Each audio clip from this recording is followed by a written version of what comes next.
right, good morning, folks. It's now 6 minutes after the 9 o'clock hour, and it's time for To the Point. This morning, we will be joined by members from the Traffic Department of the RGPF. They're running a little late. I just spoke with Corporal Paul. Traffic congestions have him a bit delayed. So what we're going to do, I'm going to open the lines momentarily until they get here, and we want to talk traffic. In your opinion, what are some of the major traffic concerns you are having? I know, and as a matter of fact, I'll be taking note so that I can bring it up with the traffic department when they get here. I know some of you have a problem with the speeding, some have a problem with materials and so forth, debris dropping off from vehicles and so forth. What are some of the concerns you have as it relates to traffic? Give me a call, 435-2041. Someone says here via WhatsApp, good morning, I would like to hear from the police traffic department, what is the required grade of tint on vehicles? Also, windscreen shade high, and hours when to remove parked vehicles to avoid traffic backup, and if no compliance, tickets should be issued to the owners. All right, so those are some of the concerns, and let's go to the telephone line. Like I said, I will be taking the notes so I can raise the concerns with the traffic department when they get here. Good morning, caller. Caller, good morning. Good morning, Gordon. Hi, how are you? I'm good. With regards to the traffic lights, I wish and I pray that they would install the cameras on the lights so that some of our drivers might have a little more respect when it comes to the traffic light, because some people still feel they can run the red light, and some people are deliberately parking on the traffic lights when they believe that there is no traffic. And I think it's about time that, we install the cameras so that, you can do what is necessary, even when you don't have a police on hand to assist. And I believe that there are some times when it is okay to have the police direct the traffic and ease the congestion instead of, the lights. Okay. They do that sometimes in Glen. Okay. Thank you. Thank you very much, caller. Thank you very much. Let's go to the WhatsApp platform. Good morning, caller. Welcome. Hello, good morning. Thanks for having me. Welcome to the program. My question is this. In addition to when the traffic report is given, we talk about where bumpers are bumper from traffic to there's bumper to bumper traffic, etc., and which area to avoid. My question is, what are we doing about the seemingly permanent use of the side of the road or the road as parking lots? There is the known. We know that happens in some area, and that will inadvertently cause problem with traffic flow. So my question is, what is the police department, the traffic department, doing about solving that problem? Thank you very much. Thank you very much, caller. It's to the point. It's 9 minutes after 9 o'clock. While we await the RGPF, the traffic department, I'm going to be taking your concerns so I can relate to them. Good morning, caller. Good morning, Mr. Innocent. Not so innocent. All right. How are you, sir? I'm alive and thankful. Yeah, okay. Yeah. The problem on the south side, the buses, they're not using the bus stops. Even though we don't have enough bus stops, but they're not using the stops, and some of them stopping in the middle of the road to block the other one.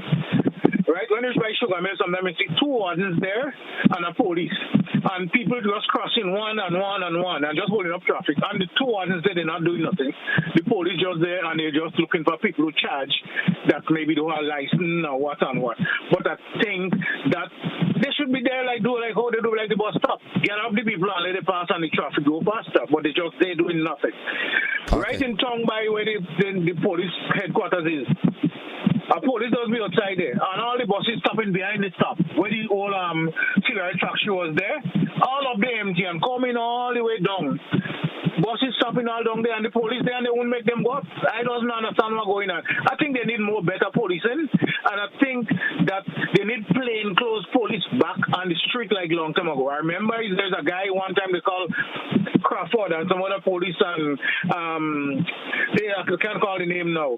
But those police are men, they must police. Crawford will take your bus and he come down and he stop outside the bus stop. He coming out and he charging you, though. Okay. Put your hat on your head and he charging you. You know, we need more better policing on the streets. Thank you. Thank you very much, caller. Thank you very much. 11 minutes after 9 o'clock, that is the time. Like I said, we would like to hear from you while we are with the traffic department to get here. What are your concerns traffic related? Good morning, caller. Good morning, Mr. Gordon. Good morning to you and your listeners, right? My concern is, I am curious, does the traffic department look around the country to see where vehicles are parked? You know, I'm not talking about in the main towns, just there and dealing with the traffic in the main towns, but do they actually look around the country to make sure that everything is okay with the traffic? Because from time to time you would see a whole line of vehicles parked, and it hinders the flow of traffic.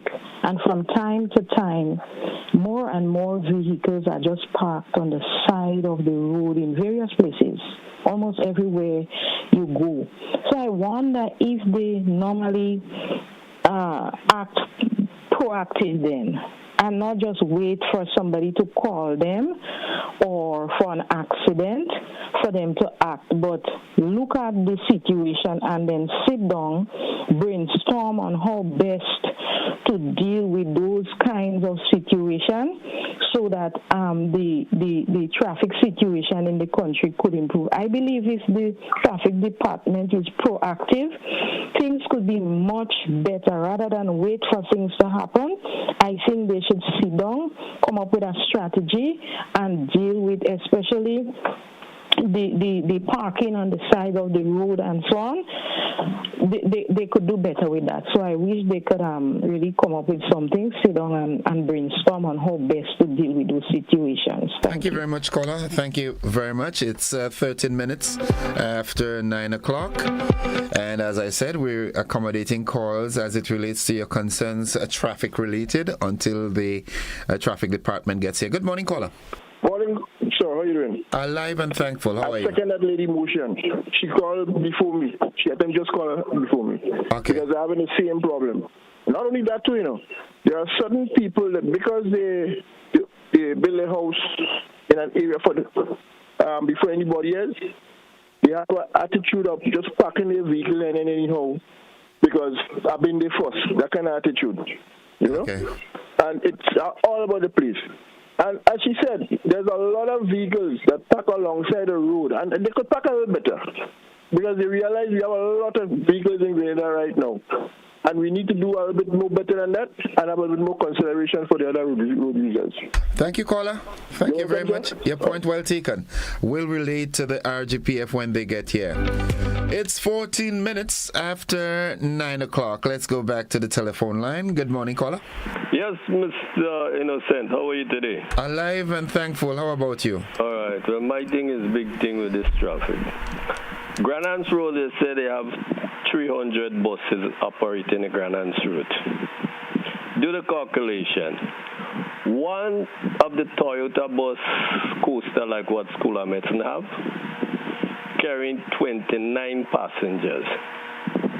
One of the small Toyotas carrying 14, the small ones. So you can take away 200 of these small buses from the road, encourage the guys, but that has to start at the government level to bring in a bigger bus so that the people could get more comfortable. And one bus don't have to fight to make two trips to bring the 40 passengers, the 29 passengers. Okay. That is one way. Then we have to think big. This spider web, what I call it, we have as road here, tying up everybody. we have to think big. Because they didn't do the proper study and survey, that's why they didn't leave any plan for widening road. So we have to think big now. What you call it? Transformation. You're building a highway. Don't tell me it's not possible and we don't have the same all kind of. We're building a highway from Point Saline straight up to Sotes, carrying a 3-lane or a 4-lane, and you're doing the exit in different areas. That's one. Then you have to come, we have to start to think about the sea. I am always saying we have to build a jetty down a concrete strip. Start thinking about the sea. You build something right in front by the old, by the financial complex there. The post office down by Nawasa there, build a nice little jetty there where people come off the street and get on onto water taxis. You come from anywhere in Overtown and you come through the tunnel, you get a water taxi there. The jetty and grenades, you bring it out a little longer so that a bigger boats could that. We have to start preparing and think our minds big. Thank you very much, caller. Thank you very much. And for those of you who called thus far, thank you very much. We take a commercial break. When we come back, the members of the RGPF, they're here.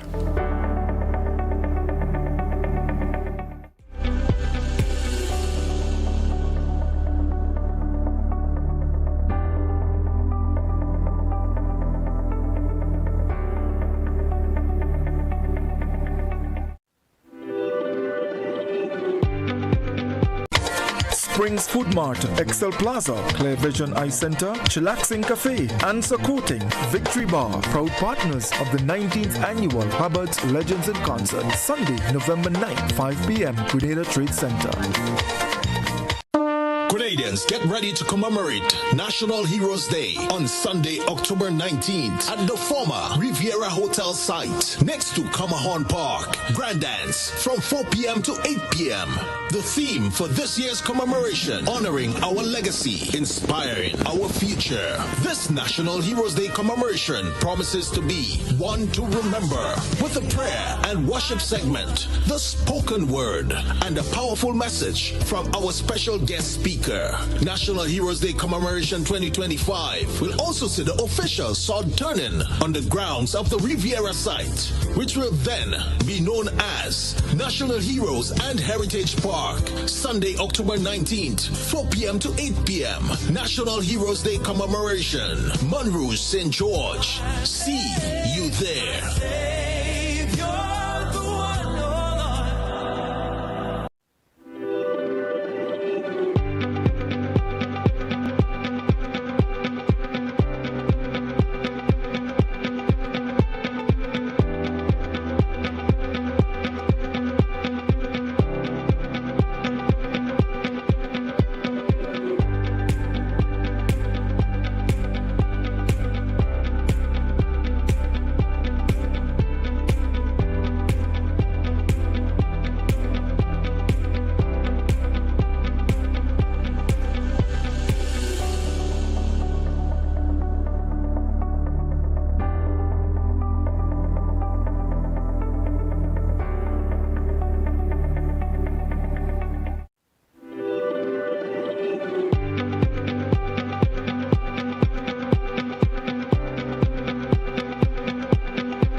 Good morning and welcome back to the program To The Point for today. And as I told you earlier this morning, I am joined by hardworking Corporal Troy Paul. You're hearing every morning with us here on the traffic report.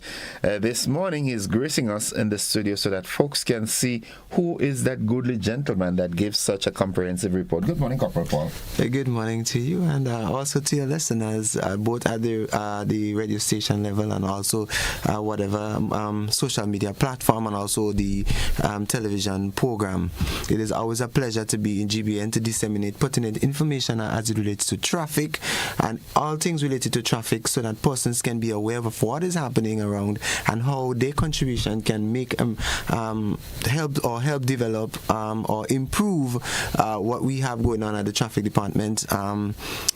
Everyone have a voice, and I believe that when we hear from the people and when we let them know what is happening, we definitely have that communication between the police and the public, so that we can work collaboratively to get whatever issues or that we have on hand to see how we can solve them and implement things that will work for not just the Royal Grenada Police Force, but for the public, because we are working for the public, and definitely your feedback and your concerns is important as we try to make our roads safe for all road users. I don't think you could have said it any better.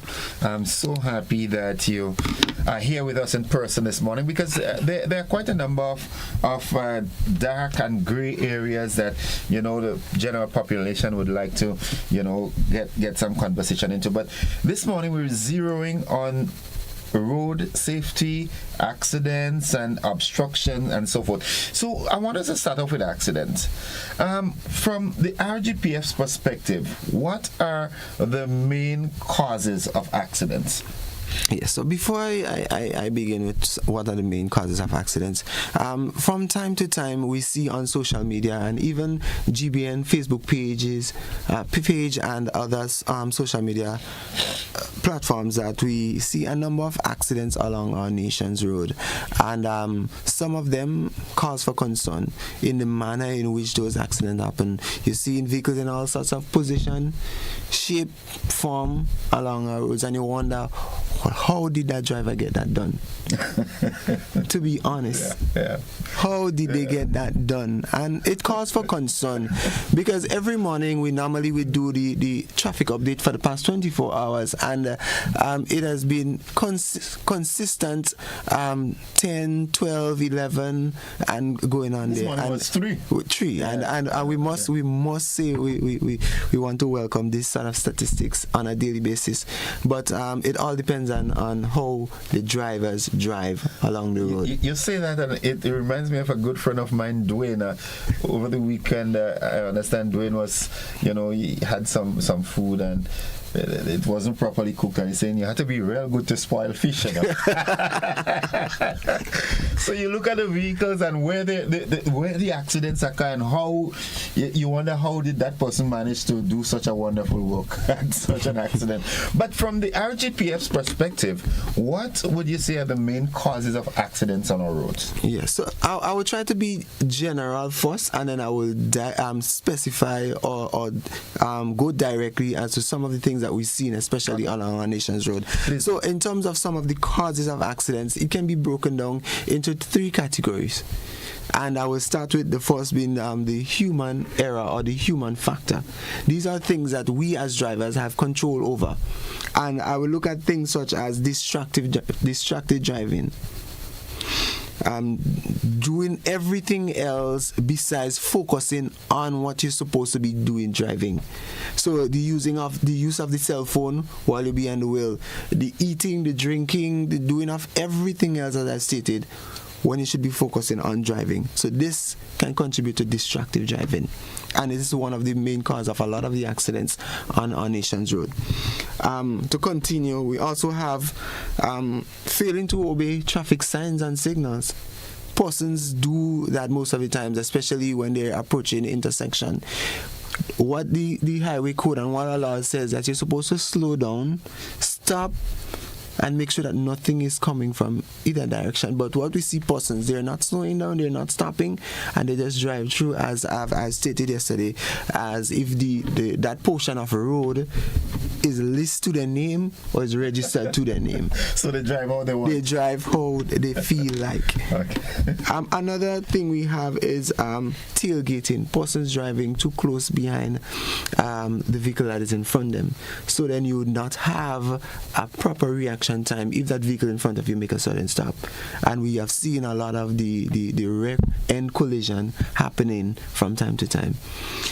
In addition to that, speeding continues to be a problem on our nation's road. And I say speeding, not just exceeding the speed limit, but also driving in a manner for that particular road condition at the time. Because yes, that our law says that you can drive with a private vehicle for 40 miles in a particular area, in a designated area. But now we're seeing a perfect example. The Nawasa have projects all over. Would you want to apply 40 miles or in a area where this work is going on, or in an area where you have a lot of corners, narrow winding corners, etc. and so forth? So we have to pay particular attention, especially when we're driving in those areas or road condition that is not conducive for the maximum speed limit designed for our country.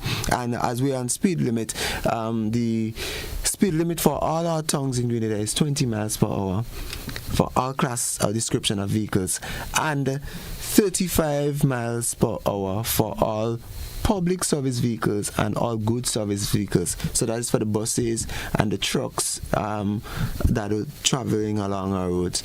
And for the private vehicles, which includes cars, vans, SUVs, I should say, and motorcycle, 40 miles per hour. Let me ask this. Do our drivers ever adhere to this speed limit? Most of the times they don't. And 40 miles is not much speed to begin with. So from the time you even start to touch the gas pedal, you already see you reach 30 miles. And imagine you have that accelerated movement, so the vehicle will keep increasing. And most of the times our road is not designed for that any speed greater than 40 miles, and that's the reason why that speed limit is set at 40 miles per hour, and persons must take that into consideration. And person might say, well, we have a highway. We don't have no highway in Grenada. The name of the area is called Morris Bishop Highway, or maybe we should have changed it to Morris Bishop Public Road, because people thinking that a highway and I can drive at a speed greater than highway. You've got to press the gas. Yeah, you got to dip in the gas on the highway. Which the speed limit still remains 35 and 40 miles per hour. So persons, please be mindful of that as well when you take into consideration driving along the Morris Bishop Public Road, for want of better word. In addition to that, we also have persons driving under the influence of alcohol or drugs. And we know the outcome of persons driving under such impairment. It is devastating, can be fatal. And all the other contributing factors that I've mentioned here can be fatal if we're not cautious while driving along a road. One mishap can cause a road fatality. So all these covers the human factor or the human error of the causes of accidents, and some of which is common along a road, such as the distractive driving, the speeding, and the failing to obey traffic signs and signals. And we start seeing now some driving under the influence which contribute to road accidents. It is happening. Let me ask this. One of the contributors said early, once I announced that the traffic department is going to be here this morning, she suggested, she said that there was a time when speed guns were used, and she made it clear that speed guns were donated and they were being used, and it was having some measure of control of the speed with drivers. But we're not seeing that anymore. What's happening with the speed guns? They are there. I cannot speak of the operation aspect of that at the moment, but we do have the speed guns, and from time to time there is operation in certain areas. I know for especially the south, they always be on the road with that speed gun, ensuring that persons comply.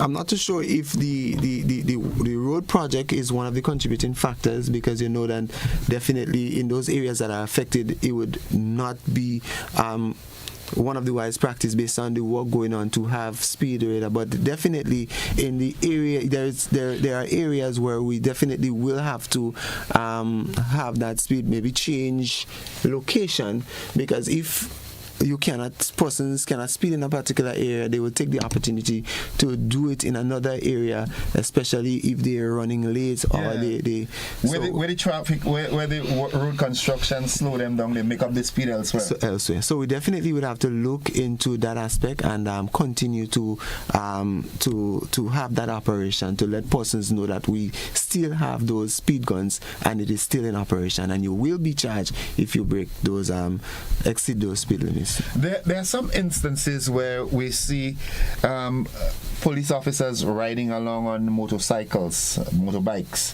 and but it happens sparsely, not frequently enough. Is it a situation there where there's a shortage of bikes in the RGPF, or so we'd love to see the police officers just intermingling, because it has a multiplier effect. One, the police riding around, and not just in the towns, but throughout, riding around. Drivers know, hey, any minute a police bike could be somewhere, or a police vehicle could be somewhere, so they'll be mindful of that, and also in curbing crime in general, people knowing that there's always a police presence around at impromptu timing, it kind of keeps people in check. Of course. And police presence is something that the RGPF take as one of its initiative. But we do have officers out there.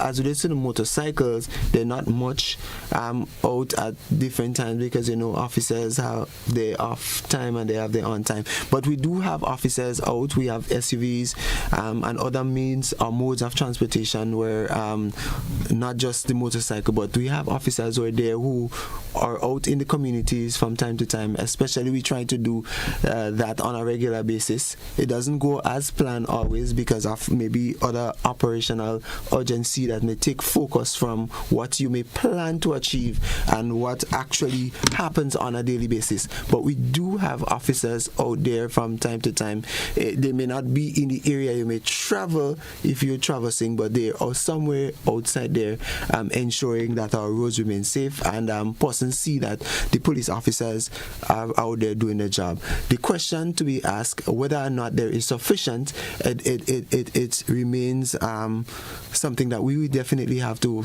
have more officers out there to ensure that persons feel safer in those communities and especially on the road, because the police officers will not be on every road at every time, but we try to interchange at different times so that different areas will feel that effect that some of the areas are feeling. One contributor said this morning the reintroduction of plainclothes officers, that could be a deterrent as well. Definitely, but we still have to work with what the law gives us, and plainclothes officers have a limitation as it relates to dealing with traffic offenses. Okay. Yes. Section 113 of the Road Traffic Act speaks of that aspect of plainclothes officers dealing with certain traffic. Okay. All right. Now, accidents are occurring. What sort of investigational procedures kick in when there are accidents? Yes. So, when an accident occurs, a driver has a responsibility, or drivers have a responsibility when an accident occurs. And Section 75 speaks of the duty to stop in case of an accident. And I will break it down based on Section 75. It says that a person riding, driving, or in charge of any vehicle of any description shall, if owing to the presence of the vehicle on the road, an accident occurs whereby personal injury is caused to any person or damage is caused to any vehicle, the first thing subsection A says that you must immediately stop. That is the first thing that point of impact. Yes. Okay. After the vehicle comes to its final resting position, do not move that vehicle. You stop. And it says immediately stop. And it says, B says, if required to do so by any person having reasonable grounds for so, requiring that you give your name and address, the name and address of the owner of the vehicle if the vehicle is not owned by you, the registration number of the vehicle. Most time you would see that on the vehicle that is in the collision. The name of the insurance company with which the vehicle is insured, and to add to that, I always tell people also include the driver's license in it there as well, so then you would know the status of both the insurance and the driver's license of the person, so you know whether or not the person's vehicle is insured, whether or not the person have the license to drive, whether or not firstly they have a license, they have the relevant class, or the license is not expired.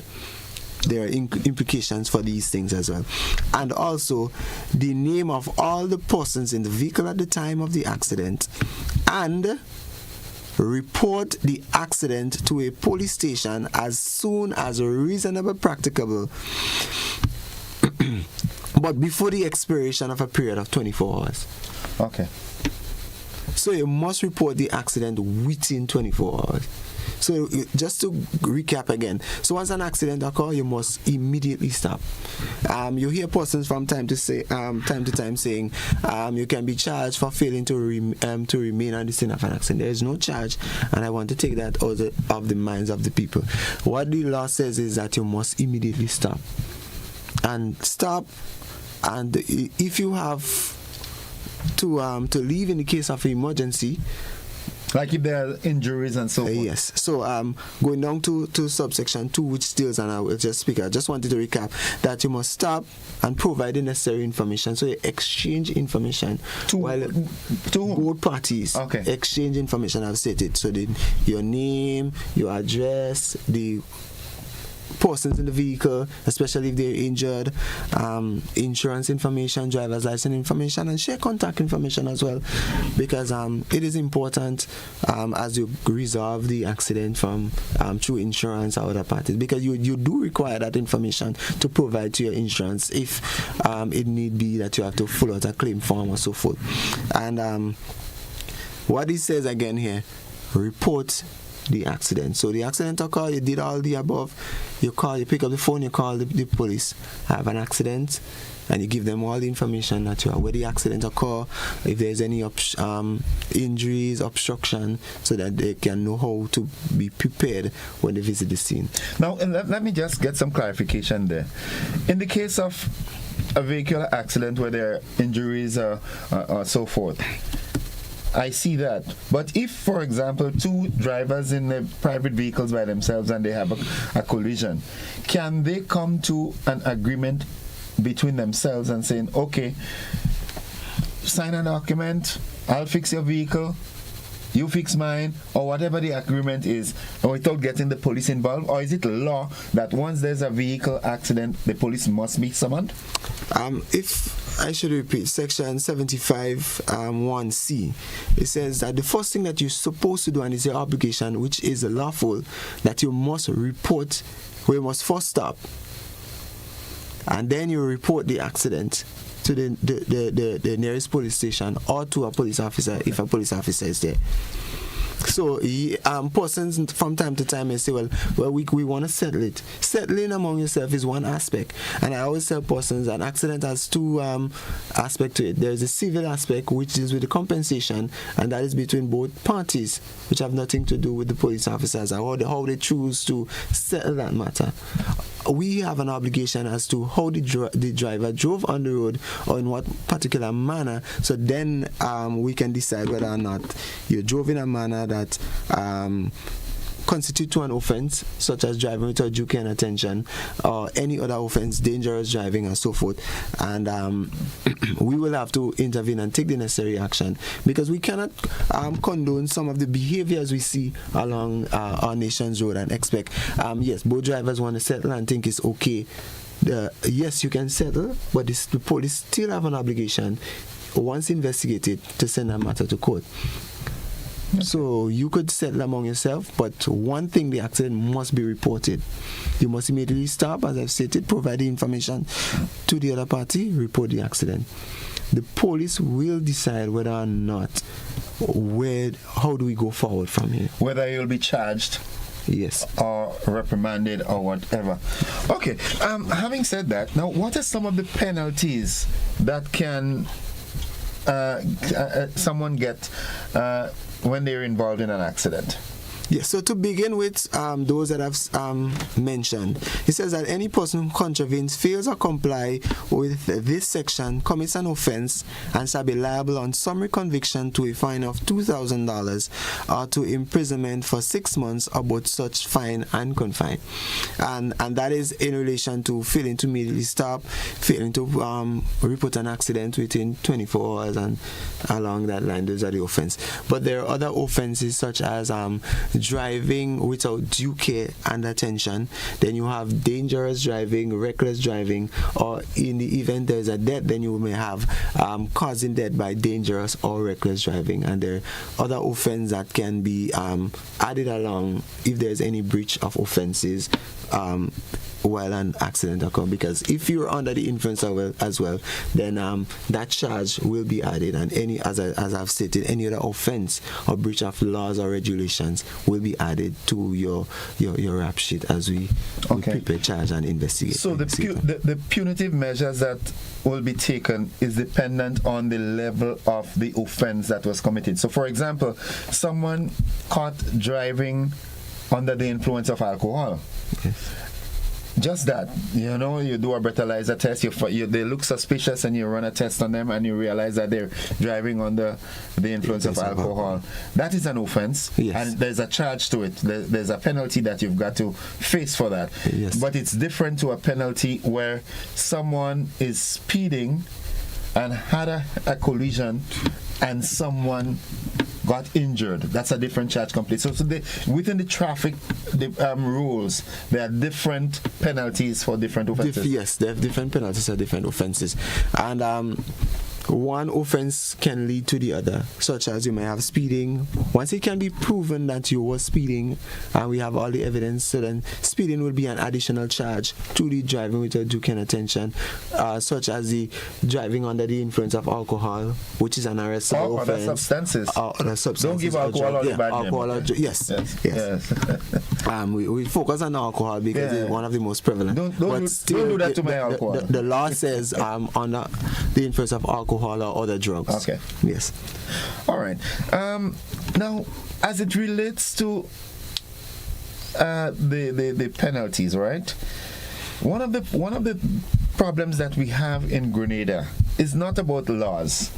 The laws are there. Yes, they are. But the enforcement of the laws, how well are these laws enforced? I ask this question because I'm observant, and drivers, I drink too. I do have a drink off and on. But something that bothers me a lot, you would see drivers of buses parked waiting for passengers, maybe in the bus. And I'm not talking about just St. George's bus terminal, right? As a matter of fact, that's not where I'm talking about at all. A police station is right next to it. Police officers will be sitting with the drivers and drinking, knowing that they're driving, they have passengers to drive. You'd find drivers driving and have a beer again as driving with, and police is watching that. So the enforcement of the laws. That is true. And if that what you're saying is what I'm saying is it true or false? Well, if I observe anything of that nature, because I've not seen where certain aspect of what you're saying I can say is true, but the other where police officers sitting and so on, I've never experienced. But however, if you have experienced or others have experienced, it is not looking good for the RGPF that a police officer is sitting watching the driver who knowing very well that he is about to have lives in his hand, taking them to whatever destination, and you condone such a practice. I think I'm trying to look for the appropriate word here. Yeah, be careful with your words. Because, of course. You know, yeah. So it is. So just so that it is not a good look for the RGPF, because you're sending the wrong message or the wrong image of the RGPF to the public if you observe or condone such. Because if you observe and said nothing, you are condoning it. Yeah. Yes. Okay. But for the drivers who consume alcohol while driving, especially passenger buses and so forth, it is an offense to have alcoholic beverage while driving. Separate from driving under the influence of alcohol in the vehicle. Yes. Okay. But is that ever enforced? Yes, we've charged persons, but you see, some of the times when if they see a police officer, they will try to conceal whatever they have or try to discard of it before the police officer come in contact with them. So a civilian will observe it before a police will come in to intervene as it relates to or seeing them with alcoholic beverage or consuming alcohol. And many times we have reports or complaints of these sorts of things where drivers especially will have alcoholic beverages and so forth. It is a no-no, and you can be charged. It is a ticketable offense as well. Drinking while driving, and the greater one where we have driving under the influence, where you have the alcohol limit, which is 70 micrograms of alcohol, which you must be subjected to a breathalyzer test if you're suspected of driving under the influence, because one beer can lead, or one alcohol beverage can lead to another, and they might be comfortable with it until it reaches to a point, because we've seen bus drivers with passengers who've met in accident, and we had to do a breathalyzer test on them, and they were over the limit and had to be arrested. Okay. And that is not the message that we want to send out there from our bus drivers. Okay. So let us be responsible as bus drivers, because we have lives in our hands. And remember, so an accident happened, the worst case scenario where a fatality occurred. What are you telling the parent of a child? What are you telling the child of a parent? What are you telling the husband or wife of a spouses? Accountability. All right, folks, it's to the point. It's 13 minutes on to 10 o'clock. We've got to take a break. When we come back, a very burning issue, obstruction. We'll touch that when we get back. We take a quick commercial break. I will be back after these messages. Don't you go anywhere.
Grenada, the stage is set.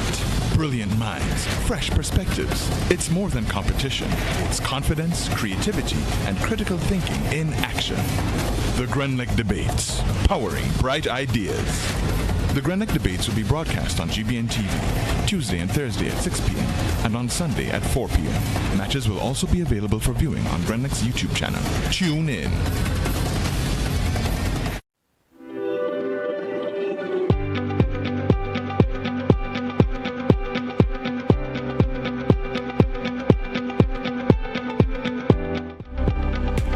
Welcome back, viewers and listeners, to The Point. And with me this morning is Corporal Troy Paul from the Traffic Department of the RGPF as we look at traffic. All right. As I said before we went off, a burning issue now is obstruction on our nation's roads. And prior to your getting here, I was taking some calls. Some of the concerns is obstructions. One, parked vehicles parked for long residential periods on roads. Two, debris falling off vehicles, especially the trucks carrying the gravel and sand and all the sort of things. What is the situation with the obstruction on our roads? Is the RGPF satisfied that our roads are clear and free as it should be? Definitely not to begin with. We are not satisfied as to the manner and how persons choose to park along the road and using the public roadway as their personal garage or parking space or parking lot for want of community road. And we have seen this practice happening in some of the areas, and I would not be afraid to highlight some of the areas which we are seeing some of these practices. Please do. To begin, coming up from the Western Corridor, starting with Brizan, going along to Molineux, the Montoute Public Road. St. Paul's, again, is another area which we have challenges. And there's a lot of other pocket areas along the state of Grenada where we have experiencing that nightmare, if I should use for want of better words. And that practice causes or contributes to tremendous traffic congestion, especially where we have more vehicles on our islands and our roads are now busy. We don't, from time to time, almost throughout the entire day, most of the time, but being specific to now to busy hours such as the morning time where most of the persons are trying to get to work. And this contributes to an offense which we refer to as obstruction. And Regulation 26.6 speaks about that. And it says, he or she shall not negligently or willfully prevent, hinder, or interrupt the free passage of any vehicle, person, or animal, and shall not allow such motor vehicle or any trailer drawn thereby to stand in such road so as to cause unnecessary obstruction thereto. Okay. So, if I am driving in a particular lane going down and I have to divert at any point, it constitutes to obstruction. So, whether or not it's for a vehicle, it prevents a vehicle, an animal, or a pedestrian, it still contributes to obstruction. Even persons parking on the sidewalk and so on. The traffic department had been battling with that for many years, and it seems to have gotten worse over time, and we cannot sit idly by. As we said, it is under our nose and we're not doing anything about it. We've taken different approach to trying to curb this issue, but persons are blatantly or having disregard for law enforcement as it relates to the softened approach we try to take as it relates to that. And I want to send a media release out to the public, and I will read that from the traffic department. It says, urgent notice to vehicle owners and drivers, because we are going to adopt an approach which we will be applying the enforcement level to the strongest point to send that message that we cannot continue along that line. So it says, the traffic department of the Royal Grenada Police Force is issuing an urgent notice to all vehicle owners and drivers regarding the critical use of parking on public roads and sidewalks, particularly in the areas that cause obstruction to vehicular traffic and pedestrians. This practice not only disrupts the flow of vehicles but also contributes significantly to congestion, posing safety risks for all road users. According to Regulation 26.6 of the Road Traffic Regulation, it is an offense for any person to park a motor vehicle in a manner that obstructs other vehicles or pedestrians. Additionally, under Section 67 of the Road Traffic Act, similar prohibitions are established, emphasizing the importance of maintaining clear and accessible roadways for the safety and convenience of all citizens. We urge all vehicle owners and drivers to refrain from parking in a manner that obstructs traffic. Compliance with these regulations is essential not only for avoiding penalties, but also for ensuring the safety and efficiency of our transport system. The Traffic Department will be increasing monitoring efforts and enforcement actions against those who violate these regulations. Your cooperation is vital in helping us maintain safe and efficient roadways in Grenada. We appreciate your understanding and commitment to following these traffic regulations. For further information, if you do not understand what I've just said, you can contact the Traffic Department or the Community Relations Department for any clarification regarding this notice. So, you've heard it here firsthand. We're gonna again engage for final engagement with these persons at a time where we believe that persons will be home, so that we will have more persons to be engaged at that time. And after that, we will have to take that stringent measure to ensure compliance. We cannot continue like that. And this is a strong message we're sending out there to vehicle owners and drivers. Let me ask this. For example, right, I live here. So I park here. I park in front of my house. Is that obstruction? Yes, it is obstruction. I have my business place here. That's where I do business. Where do you expect my customers to park? You have to provide that necessary parking for your business or to accommodate your business. The government road, it is not a public or private parking lot or private car park for homeowners or business owners. It is not your private or public car park.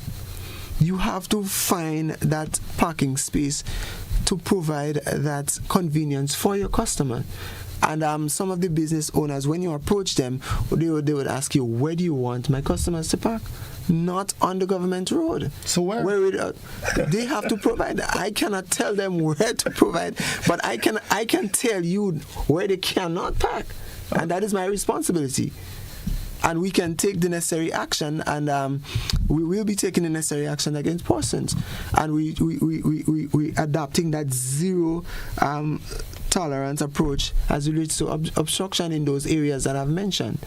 We cannot continue. Imagine you're leaving to get to work for 8 o'clock, and then you have to be waiting in traffic over half an hour or more because persons choose to park or leave the vehicle in a position or in a manner that causes obstruction, and having you to be waiting, and we have to wait for one side of vehicle to pass and then to wait for another, and then how can we accept that?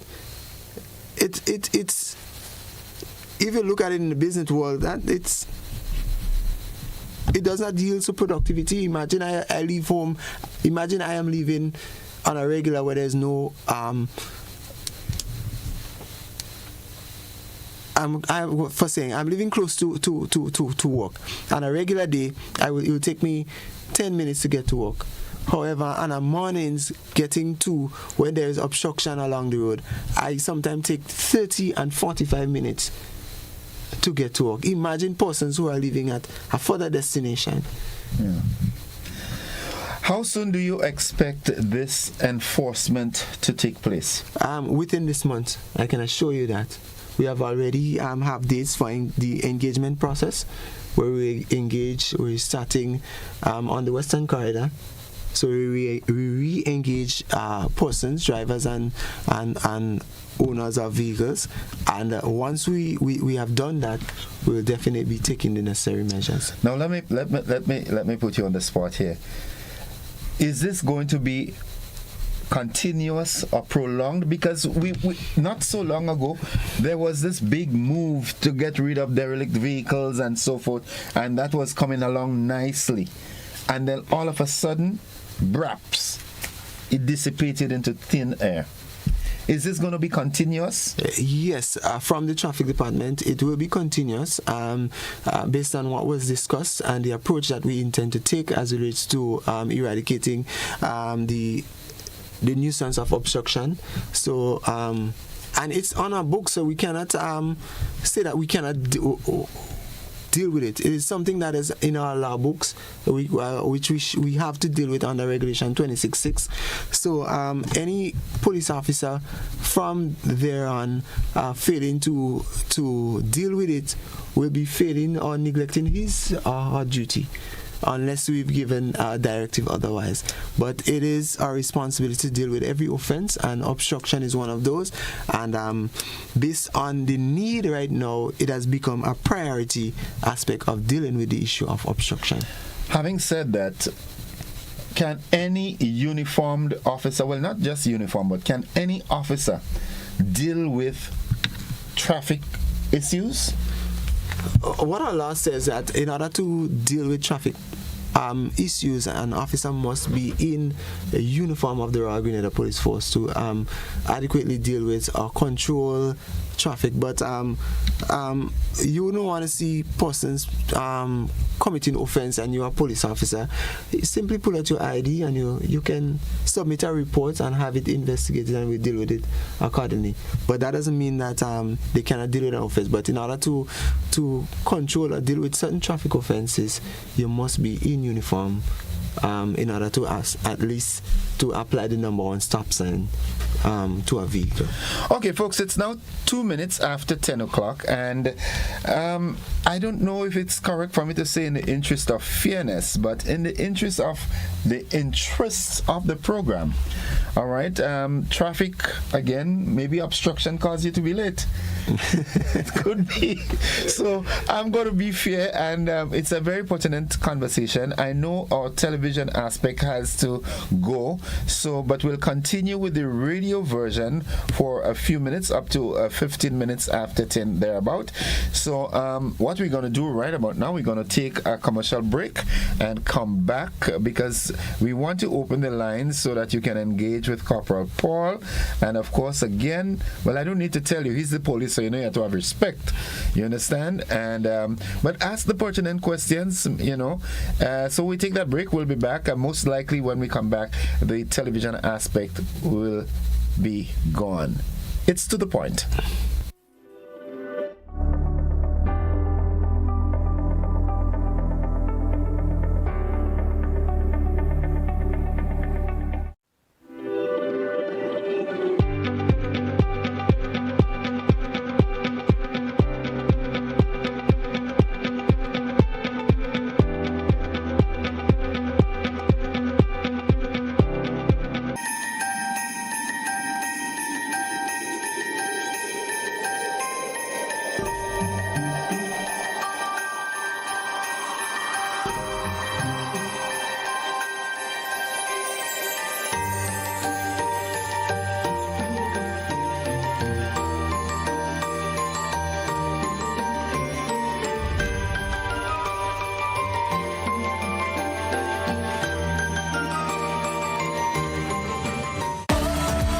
Coming up, all the major players were in town for Carib Festa 15, along with the top entertainers, artists, and more.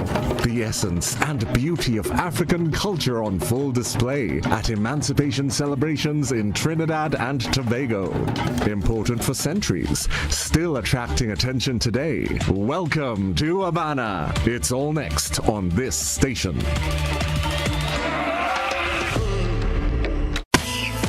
World Food Day 2025 is here. October 13th to the 17th, under the theme Hand in Hand for Better Food and a Better Future. Monday, October 13th, 4-H School Competition. Tuesday, October 14th, Friendly Chef Contest in collaboration with the Grenada Food and Nutrition Council. Wednesday, October 15th, Eat Your Fruits and Veggie Day among schools, the private and public sector, including public engagements via social media platforms. International World Food Day celebrations. Thursday, October 16th, Minister's Address and panel discussion. And the curtains will come down with the grand exhibition on Friday, October 17th at the Old Trafford Plainfield Canteen. Make your plans and get on board. Hosted by the Ministry of Agriculture, Lands and Forestry.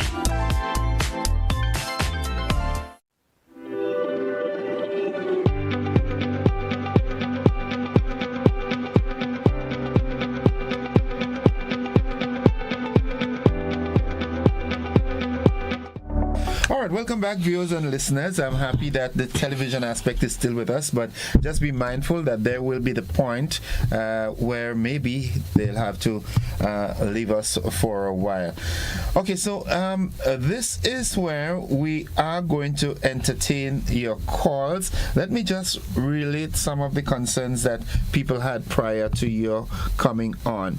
Someone suggested the installation of cameras on the street lights, because one of the things they observed is that when nobody's around, like if you reach a street light, the light is on red, but because there isn't a vehicle coming in opposite directions, you go. All right, that's a common practice. Sad to say, but so someone was suggesting about the installation of cameras on the street lights. Yes. So most of these street lights do have cameras. If you observe, they do. Most of them do have the cameras on them. As it relates to the regulating of them, I cannot speak to that aspect and how it can be used. Well, as I said, the regulating aspect, but definitely there are cameras. So what we can do is to the persons who are maintaining or who is controlling them to see how we can get those necessary footage and so on.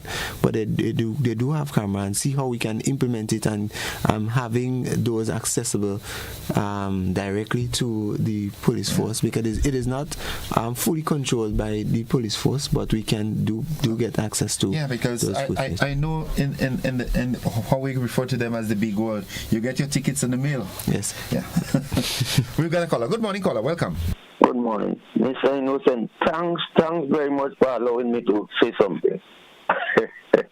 No, Corporal, all about in the island, especially in the cities, you see no parking in front of some business places.